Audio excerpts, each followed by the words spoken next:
Welcome back to the Friar Talk podcast and YouTube channel. Today, we're going to be doing another Fixing the Padres segment from this little series we're doing this offseason, just going over the moves that we think they should make. So today, we're going to be filling the spot left by Tommy Pham. Now, for this deal, we're going to be doing a 2-year deal for Starling Marte. Now, technically, he's listed as a center fielder, but he can play any of the spots. In this scenario, we're going to move him to right field, and then Will Myers will be moved to left field. We're not going to be moving on from Will. At least we don't think we're doing that yet, unless we really have to, because there's a guy that we decide, we have to get this guy, need to free up some money in the books. With this contract, 2-year deal, we think about $10 million annually is pretty fair. So for this case, Marte's 33 years old right now, and a 2-year $20 million deal where he makes $5 million in 2022 and then $15 million in 2023 is the deal that we believe would be fair for both sides, and one that we think that the Padres should make. So Chase, I know you're a big Starling Marte fan. What do you think about this contract, and what will he provide for the Padres? I've been a big Starling Marte fan ever since the Marlins. He's just kind of one of those bats he's always been a consistent hitter. Ever since his days on the Marlins, he's been nothing but consistent. Look, throughout all his MLB career, he sits around between 280 and 300 every single year, probably over 750 OPS every single year. And he can play all 3 outfield spots pretty well. He provides speed on the base. He provides you with some power in every outfield spot. He's just Mr. Consistent, and that's kind of the one thing the Padres outfield lacked. They were anything but consistent. Myers would go on his hot streaks where he would do really well for about a week or two and get cold. Grisham was practically a ghost the second half. Pham went on his one crazy 1-month where we thought, wow, Tommy Pham is finally back. He's going to carry the Padres. He's going to be his on-base machine again. He's going to be back to his career norms. Then went ghost the second half.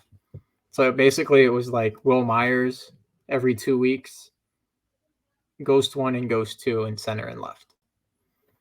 And it just didn't help. You had practically 3 holes in the lineup at one point.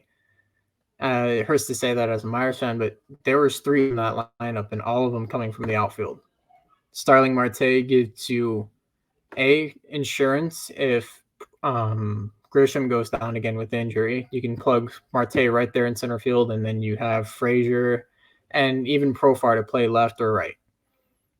And I'm not the biggest fan of Frazier playing right field. Or in the outfield. He didn't look really comfortable in Petco last year, or just in general playing the outfield. Myers plays really good defense in left field, so putting Marte in right probably helps out a lot. He's a quick guy. He's really good with the glove. He's got a pretty good arm too. Then you can keep Frazier in the infield.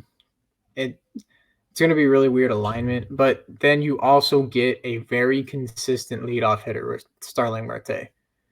And he may not walk the most, but I think last year, what was it? He had a 380 on base percentage. That would probably be the best on the Padres, if not the second best of last year. So having a guy that has speed, has power, hits for contact, hits for average in your leadoff spot, that's all you need. What's not to like about it?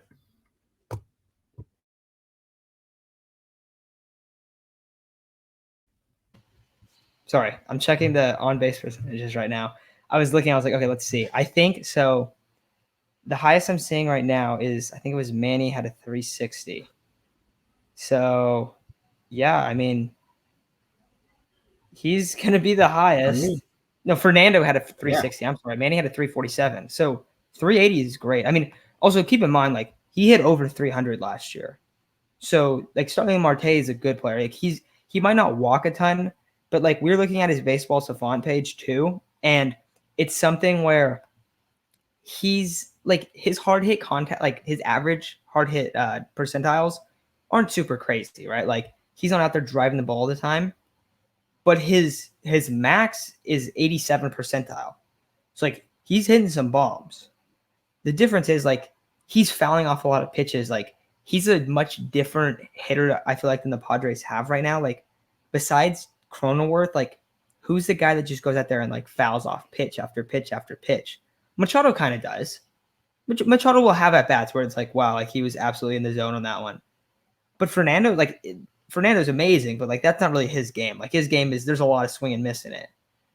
And Grisham, like he has great plate vision, but there's a lot of swing and miss in his game. Same with Myers, like all over. So this would be bringing in a guy that is able to, be a true contact hitter at the top of the lineup. I like the idea of having him lead off because we've talked about in the past, like if the DH is implemented, then we could definitely see Fernando lead off.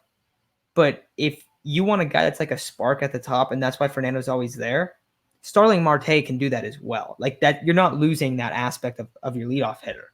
So going up there, leading off, think about that. Anytime, if Fernando's hitting 2, anytime Starling Marte comes up and gets a hit, which is he gets on base at a 38% clip, it's a very high rate, right after him is Fernando Tatis. And then you can put Jake 3, and then you can put Manny 4, and then that top of the lineup is that much better. So I love the idea. Another thing is like he might not provide a ton of power. He had 12 home runs last year. Like nothing crazy. But as an outfielder, he's a solid outfielder. He's gonna be a better outfielder than Pham was. I know that a lot of people don't love Will Myers in the outfield. He's kind of like, to me, he's just like he's pretty neutral. I feel like. I don't know. What do you think about that? Like, do you think that will improve their fielding quite a bit? Because I think subtracting Pham and bringing in Starling Marte is a big plus. Oh, yeah. Because Pham last year at the beginning of the season, he didn't communicate. He always had those contact issues where you'd see him running out of ball and you're like, oh, my God, he doesn't see it.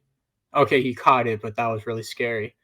Or he had those couple of games where, like, I think it was the Diamondbacks where he completely lost the ball in left field and it turned into like a double. And then that led to a big inning.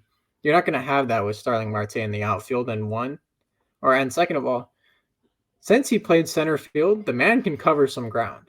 Having him and Grisham out there together, they will snag a lot of fly balls that might turn out to be gappers and just shore up the defense a lot better than just if Pham was out there. Do you know that he stole 47 bases last year? I did not know he stole that many. I knew he was a base stealer. I didn't realize he stole that many. I'm pretty sure it's his career high. But I had to look. I had to cross-check it. I was like, wait a second. 47? They stole, was it 22? I think it was 22 in Miami and 25 in Oakland. Yeah. That's insane. I said he could steal, but I didn't realize he was that much of a runner. He did steal 47 back in 2016 too. So he's also that's a prototypical leadoff hitter. That's something the Padres need. And also the thing I like about this too is because I'm a big believer that potentially Abrams could come up this year, potentially Hassel could, right? Having Starling Marte there, having him there for 2 seasons isn't all right, we went out and we tried to get, Bellinger, like Isaac has talked about in the past, or Winker, one of these guys that's going to be there for a long time. Marte's a 2-year player. He's going to go there. He's going to do that. And in my opinion, I would like to see Abrams play a corner outfield spot. Now, I know he hasn't really done that, but I think he would be fine. He's a tremendous athlete. And he's I don't know. I have faith that his speed will translate to the outfield and his just fielding ability will as well. Being a shortstop, I feel like usually if you work from shortstop out, you're going to be all right. Now, if you're trying to go from left field to shortstop or left field to center, it doesn't always work. But if you're in those shortstop or center field positions, you can go play the other positions. Starling Marte, another guy like that. But I do think it's just a nice transition for this team. And then the reason why we backloaded it too is because Will's contract is done after this year. Even if Will Myers is a Padre after 2022, you're not going to see them pay him $20 million. Even if they went and gave him a deal, it wouldn't be close to that. So you're moving that money where it's okay, let's just kick it back a little bit, which isn't amazing, but also in our offseason plan, we're DFAing Hosmer. That's going to hurt this year, but then that helps future years a lot. So you can afford to move some money around a little bit. I don't know. That's what I think. Also, like the other big thing when we're doing this whole series is it's hard to tell like how much money the Padres really will spend. We're not going to be like crazy aggressive, but we're also not going to be like they're not spending anything. Because from what they've said, from what Peter Seidler said, they want to win, and that's the biggest goal. So if that's the case, like you have to fill out this lineup, you have to improve it. So for us, you bringing in a first baseman in Josh Bell and a corner outfielder in Starling Marte is huge. So anything else you want to add, Chase? No, I think we made a pretty good case for him. I mean, I feel like if we just get Marte, it vastly improves the offense. It vastly improves the lineup, vastly improves the outfield defense. I mean, he's kind of just the perfect plug-in guy that's a 2-year guy. Won't cost a lot of money, but he'd get you the production that you need. And if you try to throw Abrams out there, I think he's a really good guy to learn under. Yeah, I love it. I think this would be a huge move. I think this would be a super underrated move. And maybe some people feel like it's too similar to the Tommy Pham move. I just think they're so different as players. Like, I don't know. To me, they don't seem like similar players. Also, Marte, like I said, he stole 47 bags last year. That's absurd. One of the biggest issues, and we talked about this too, is like it felt like that confidence and like the swagger of the Padres was down, and the aggressiveness as well.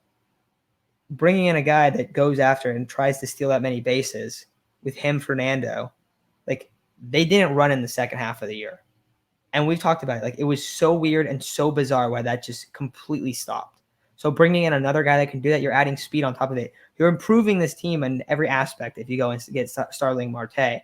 And for what we think it should be, $5 million against this year's, on this year's books, and then 15 in 2023. I think that's a fine price to pay. But if you disagree, let us know. If there's another guy too, because also another thing, like there's a bunch of corner outfielders.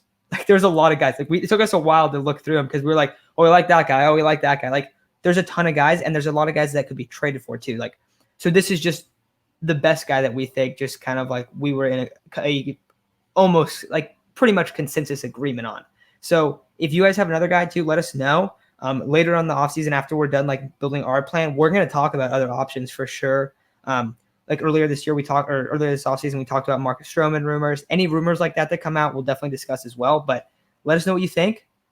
Is Starling Marte a good addition? And tomorrow, Chase isn't going to be on, but me and Isaac are going to be doing a live stream at 9 a.m. talking about the NFL, talking about the Padres. So make sure to come on there. It'll be pretty fun. But that is going to do it for today's episode. Thank you all for listening, and we'll talk very soon.